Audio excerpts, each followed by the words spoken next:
Good day, I'm Dan Else, and welcome to Connecting Culpeper. Today, we're going to be examining the Culpeper County Library, located in the Southgate Shopping Center in Culpeper, Virginia. We'll be talking about the library, what the library offers, and the people and organizations who support the library and all its activities. You're going to find out that the Culpeper Library is more than just books on a shelf. With me is Nicolle Wootten, the president of Friends of the Library, and we're going to explore their activities and their bookstore at the Culpeper County Library. So, Nicolle, welcome to Connecting Culpeper. Thank you for having me. My pleasure. So, what is Friends of the Library, and why do you exist? What is your mission? So we are the nonprofit arm of Culpeper County Library. So we help make up some of the funding that the county doesn't provide. And we use that funding. We get it from memberships and donations. And that money goes towards funding programs such as our summer reading program or Culpeper Con or other events at Culpeper County Library. I see. So, how would you characterize that relationship with the library? You're not subordinate to the library, you're affiliated with the library? We are, one way to look at it is we are kind of the PTA of the library. So we're their cheerleaders and we help raise money for them. And we support where we can, whether that's with volunteering and with selling books here at the Celine Sarah bookstore. When were the Friends founded? We were founded in 1997. So we've been around for almost 30 years. Almost. How many members do you have in the Friends of the Library? So we have a little over 150 members right now who have joined, and you can join on the Culpeper County Library website. It's $15 for a family or individual membership, and there are also some higher tier memberships as well. Does the membership have any additional privileges associated with it, or is it just a means of supporting the organization? It's a means of supporting the organization, but you're also invited to our annual meeting in November. That's for members. And we have refreshments and kind of camaraderie. And we talk about the year and what the Friends have done for the library. Good.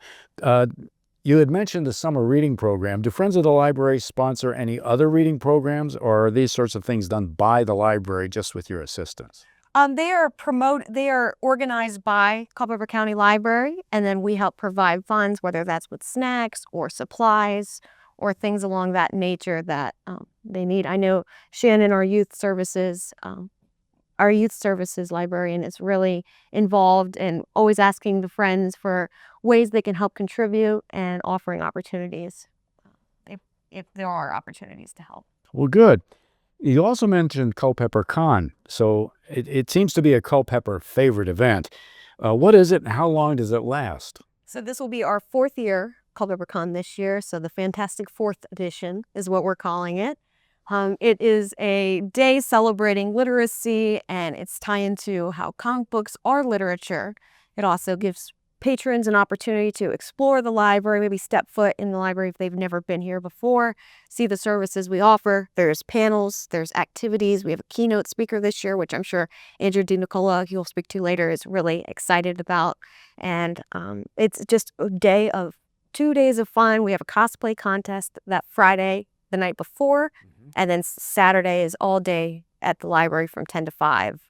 And there's different panels, keynote speakers, activities. There's different businesses and nonprofits in the area who come and join us. So the most famous aspect of a con like this is the costume play. Absolutely. So I assume that's a big part of this. Absolutely. The night before, we have a cosplay contest with children of various ages, all the way up to adults who kind of go and run the runway that we have out here between the stacks. And they show off their costumes that they've created. A lot of times they're excited to pretend to be a character or talk about the craftsmanship that went into the costumes that they wear. It's always a fun time. And the Friends of the Library, of course, we have a table out front where we help check people in. And we also sell Culpeper Con themed merchandise that is always a big hit. Okay. So this is an annual occurrence, and this is the fourth year? This is, yes, indeed. It's been, I assume, quite a success over the previous year. It has, and every year it gets bigger and better. And I know this year we're incorporating the week before a 5K as well at Rockwater Park, which Andrew will share more about. So every year we're finding new ways to get more people in the community involved and make people more aware of what Culpeper County Library provides to the community. Do you have can you give me a guesstimate as to how many people actually participate in the cosplay? I know Andrew probably has more exact numbers. I know we definitely have, I'm probably overshooting, but probably around 100 participants, I'm not sure how many registered people we have, but I know sometimes we have people who don't feel comfortable walking the runway, but they want to walk with a group that we do at the end. We have a group walk. And so some people who didn't do the whole up close and personal interview with our MC, which was Johnny K last year and the year before, they have the opportunity to be part of the cosplay runway. Okay, well, we're standing here in the Friends of the Library Celine Sika bookstore, which is located in the back of the library for now. Celine Sierra bookstore. Oh, Celine Sierra bookstore, excuse me. At the Southgate Shopping Center here in Culpeper. Who was Celine, and how long has the bookstore been located here? So she helped found the Culpeper County Library bookstore, and our bookstore manager, Susie, will be able to share a lot more about her and her impact. But she was a very dedicated member of the Friends of the Library and a volunteer here, and she spent countless hours helping get this bookstore off the ground. Okay.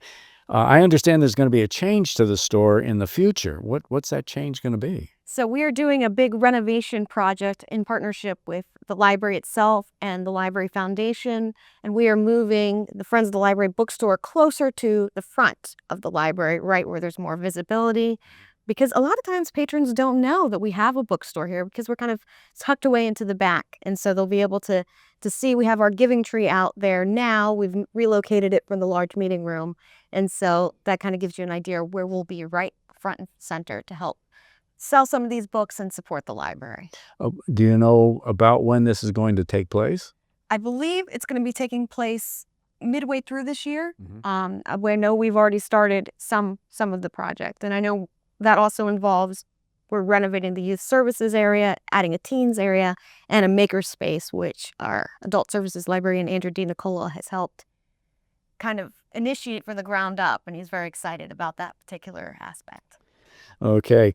Other than just actually becoming a member of the Friends of the Library, how can the people of Culpeper help support your mission and your activities? Absolutely. Well, you can stay up to date with different events that we do. We have a Friends of the Library book club meeting that meets on the third Thursday of every month. And we post about that on our Facebook page, which is on facebook.com/@FOL Culpeper. And there's also opportunities to get involved, whether that's volunteering at the bookstore or various events. And you can email us at info@culpeperfol.org. Okay, well, that's all I've got for you. Thank you very much, Nicolle. It's been a pleasure talking. Thank you so much. It's wonderful speaking with you. Today, we're in the bookstore in the back of the Culpeper County Library. And with me is the store's manager, Susie Josephson, who's going to tell us about the bookstore itself, its history, how it came to be, and what its future is going to be, and also how you can help support the bookstore and the library itself. So, hello, Susie, and welcome to the program. Thank you very much. Okay, we are standing in the Celine Sierra Library bookstore, and can you tell me what it is and how it came to be here? Celine and Jenny Magura were the driving forces behind getting this back. Jenny was her right-hand man or woman. And she wanted a bookstore here for people to have books at an inexpensive way, wanted to get books in people's hands. It started when they first renovated the library or built this library in what is now a closet. And people could come and buy books for, 15, 20, 25 cents. And have a book in their hand to read, and children could get books relatively, inexpensively for themselves.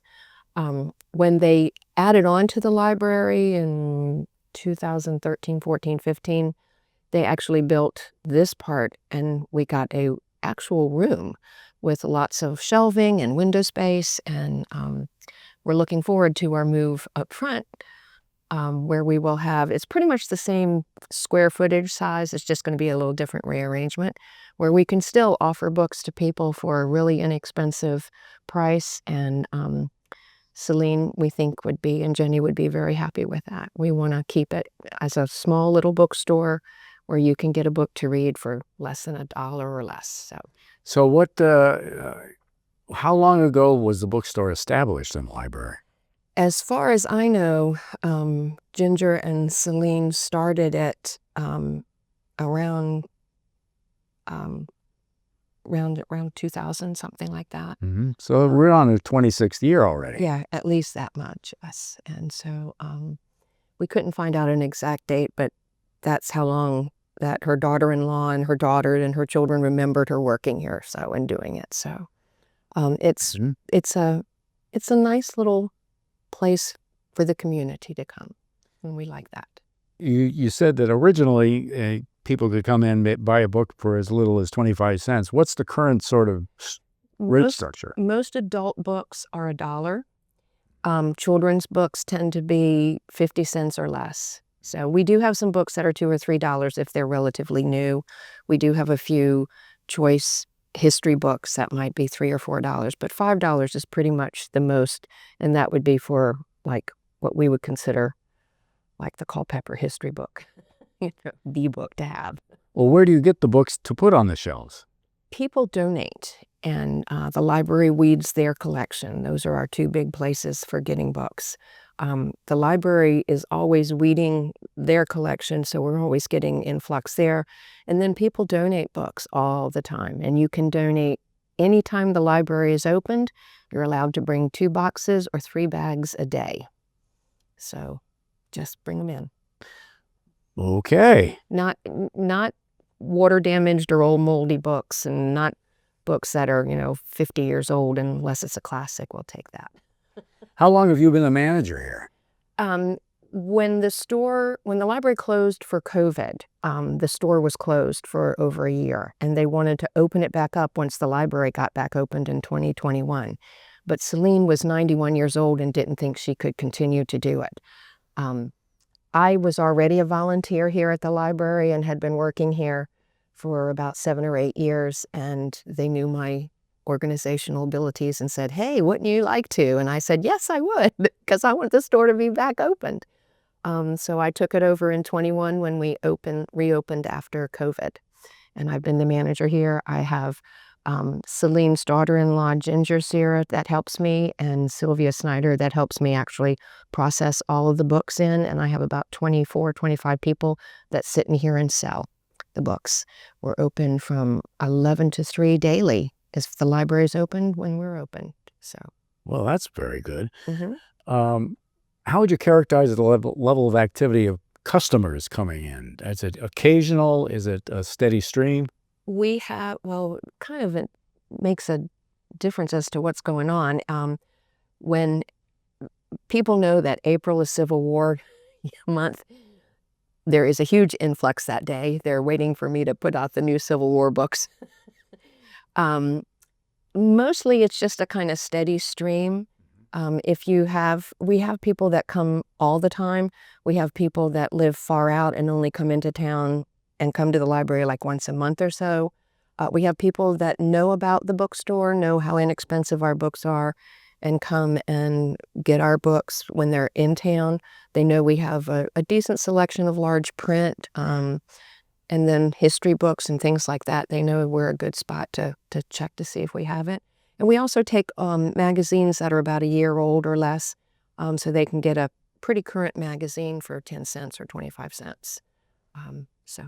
Well, good. Mm-hmm. So perhaps one of the reasons for the relatively infrequent visitors is that a lot of people don't know the bookstore is here in the back, but it's going to move toward the front. Right. And do you expect that to increase your visibility?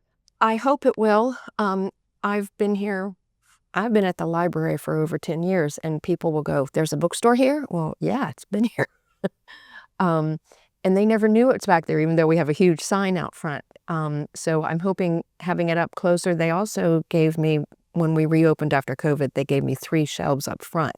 to kind of have books available for when the bookstore is closed, but the library is still open, and you can just pay for those books at the front desk. I'm hoping that will move up there, will make people, because I've had people say, this is the best kept secret in Culpeper, and I'm keeping it because it's such a great place. And it's like, no, tell people we're here. So, Okay, so it sounds like you're seeing a fairly bright future for the bookstore. I hope so. I hope it continues. It amazes me how people will come in here and just sit on the floor and look through the classics and go, I haven't read this since high school. I think I'll read it again. Or I read this author and this is their first book. Now I can read it. So I'm hoping so. So I'd like to, because we do support the Friends. We make in the store itself, in here, not what they collect once the store is closed up front, we make about $7,000 or more a year. And I think that's a pretty good addition to the Friends. Overall, we make pretty close to $10,000 a year with the books and the magazines that we sell. So the community can support the bookstore by donating books. And it's on our website what we take. And buying books. And magazines. And what other ways can they help you out? Well, if they'd like to volunteer, we're always looking for volunteers to sit in the store, because even though we have regulars that do it, everyone has a doctor's appointment and they can't do their day. So we're always looking for people that will do subbing. And being a member of the Friends of the Library, all you have to do is say, hey, I want to work in the bookstore, and I give you the 10-minute training job, and then you can do that. And donating, those are the two biggest ways, and coming in and buying books. So. Okay, can someone volunteer for the bookstore and not be a member of the Friends of the Library? We prefer they be a member. Okay. It's only $15 for a year, and it's and some of my best customers are the clerks that sit in here and sell, because they see everything that comes in. They get first choice, like, wow, and scarf it up. So that's a good way too. So that's a way to beat the system, game the system. Yes, that's exactly right. We also sell DVDs and Blu-rays, so they like to go through those too when they first come in and go, wow, I can buy it. It's already labeled on the shelf and no one's here yet. I can grab it, sir. It's a good way to do it. Okay. Is there anything else you'd like to pass along regarding the bookstore? I just want people to know it's here, and not to keep it a secret. Tell people that it's here. It's a good way to get a book for $1 or less. And teachers can come and get books for their library for a lot less than, they'd have to pay if they were buying it new, and they're in good condition. So we would like more people to know about us and use us. So. Okay. Well, thank you very much, Susie. It's my pleasure. Today we're talking with Andrew DeNicola, who is the Adult Services and Outreach Coordinator for the Culpeper County Library. Good day, Andrew. How you doing today, Dan? I'm doing well, and how are you? Every day is a wonderful day here at Culpeper County Library. Okay. Well, let's talk a bit about the library. Sure. The library's obviously been here for quite some time. Not here, but it's been in Culpeper for quite some time. Do you know how long Culpeper has had a library? Oh, that's a great question. So the library has actually existed in many different forms. Originally, it was actually over by the municipal building by the Culpeper County Courthouse and the county jail. It was up on the second floor. And then it actually relocated over to where the County Economic Development Office is over on Main Street. Mm-hmm. Finally, it was built here back in the late 90s and opened in about 1999. Okay. Well, here is the Southgate Shopping Center. Yes. Okay. So it has moved several times. Indeed. Do you have any idea how many books and or magazines we have here? Too many to count. The nice thing is that with all the different resources that we have, books are just a part of what we do. Yes, we're a library. We have lots and lots of books, and we have also DVDs and magazines and other resources. But we also have ebooks from 3 different platforms. Mm-hmm. So trying to get an exact count these days, because of all the different varieties, is near impossible. So people can come into the library traditionally and take out a book, take out a DVD, read a magazine, read a newspaper, but also you have online services. What would those be? So we have a variety of online services, and they include things like language learning from Transparent Languages. We offer you to be able to get your Culpeper Star Exponent newspaper right from the Culpeper County Library. See the front page of every day for free. If you want things for legal purposes, we have Gale legal forms. The list really goes on and on, but probably our biggest taste de resistance is probably a lot of our resources based for genealogical resources. So if you want to be able to find out your Culpeper family tree, you can find it right through the library online resources. Well, I'm somewhat into genealogy, but I don't have any connection genealogically to Culpeper. Can people who are searching in general, can they access services here? Yes, there are a couple that they can access remotely right from their own home. But the best thing to do truly is to come into the library. We have an in-library access to Ancestry.com, and it gives you the full breadth of being able to look at other family trees and photos and everything around, certainly around the country and even parts of the world. But you have to physically come and go over into our local history room to be able to do that. I see. What are there any other library services that we haven't mentioned that you'd like to highlight? So probably one of the biggest things is our law library. So if you want to be able to access any of the Culpeper town or county codes, state codes, and state laws, you can actually access them right here in Culpeper County Library. In fact, the Culpeper County Courthouse, any court case that goes through and any of the fees that somebody pays through the county actually pay for some of those resources that we house right here in the building. Well, excellent. Other than just your standard library associated things, what other activities or what other events, what other uh, uh, goings on does the library support? So I will preface this by saying that the Friends of the Culpeper County Library are extremely generous in being able to fund a lot of the things that would otherwise go unfunded.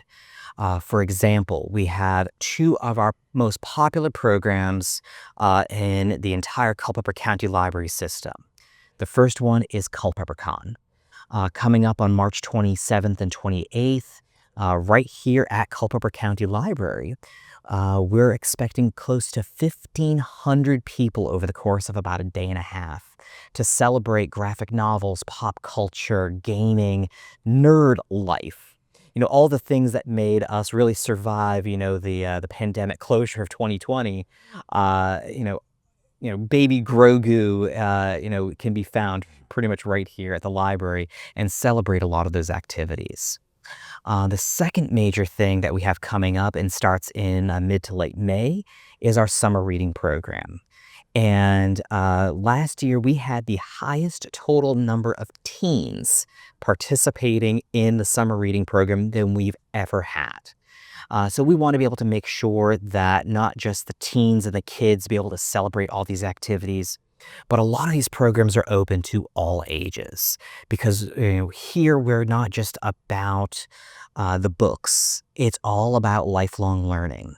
And sometimes that lifelong learning takes different aspects of whether it be a book, a magazine, a comic book, watching a video through some of our streaming online services. It can be just about anything as long as knowledge is being transferred from one person to another. It's not our jobs as Culpeper County Library to discern what is right or wrong. We're only here to find the information that you tell us. Do you have sort of storytelling activities? So we do have some storytelling activities. One of the big things that we're actually looking into, and we should be adding hopefully within the next year, year and a half, is where everybody can actually start to tell their own story. And what I mean by that is that Culpeper has a huge amount of history. And we want to be able to start recording some of that history and saving some of that history right here at the library. So in partnership with things like Culpeper Media Network and just our other regular local partners, we want to start being able to store and save the information that otherwise may get lost. Those baby boomers are starting to really start to increase in their age. We need to be able to save their stories as best as we possibly can. So hopefully within the next year or two, you should see a new tool in our local history room where you could start audio recording, video recording, or even storing some of your 35 millimeter, 8 millimeter recordings. And if it is culturally, locally, and historically significant, we want to offer to save it for you. Oh, excellent. And then that'll be made available to Everybody. what do you foresee this sort of a resource being used for? So this particular resource is primarily going to be for those people that are doing genealogical and local history. We want to be able to partner with, again, Culpeper Media Network, the Museum of Culpeper History, to be able to store this information for everybody to be able to access and find their roots, know how to be able to understand what Culpeper is about. Maybe it's history that they don't particularly like. Well, our job is to help you find that information so hopefully bad history doesn't repeat itself, but good history does. Learning from history. It's the way that I think we should all be learning. Okay. Is there anything else that you'd like to offer? For example, how the citizens of Culpeper, the community, can help support the library? So there's a couple of different ways that they can support the library. Number one, the Friends of the local library, the Friends of the Culpeper County Library is one of our biggest nonprofit contributors to be able to give us accessibility for any product services that otherwise would go unfunded.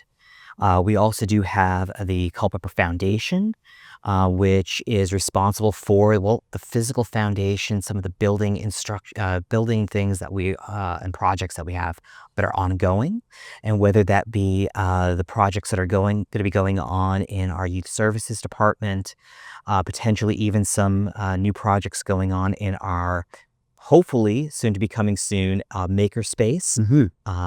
So we want to be able to make sure that all these resources are found and available. And if you want to find out more about them, you can check out the library's Facebook page, you can check out the Friends of the Library Facebook page, or just come in and ask. Questions are free. And that's what we want to be able to really emphasize. This is a free and open to the public library for everybody. No questions asked about it. It's just a straight up fact. Okay, well, thank you very much. You are very welcome, Dan. Thank you for having me today, and thank you for Culpeper Media Network for being able to support this program. Well, that'll do it for today with Connecting Culpeper. If your nonprofit organization would like to be featured on an episode of this program, please contact Culpeper Media Network, and we'll see if we can set you up. Thank you very much, and goodbye.